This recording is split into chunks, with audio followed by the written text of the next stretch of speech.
भाई क्या हुआ बस? अरे क्या बोले कारो भैया, 2 दिन से खांसी हो रहा है, जा ही नहीं रहा। अरे क्या हुआ, तेरे लोग हमसे आगे आ गया, क्या हुआ तेरे को, खांसी हो रहा है? खांसी हो रहा है क्या? दवा ववा लिया?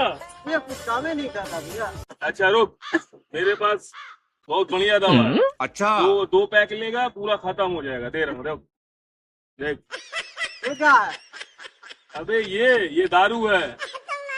अरे से खांसी चला जाएगा? साला इससे कितनों का घर बाड़ी मकान चला गया, तेरा खांसी नहीं जाएगा? ऐसे नहीं जाएगा, मार के देख बेटा। अभी ढाला नहीं कि तेरा खांसी बंद हो गया।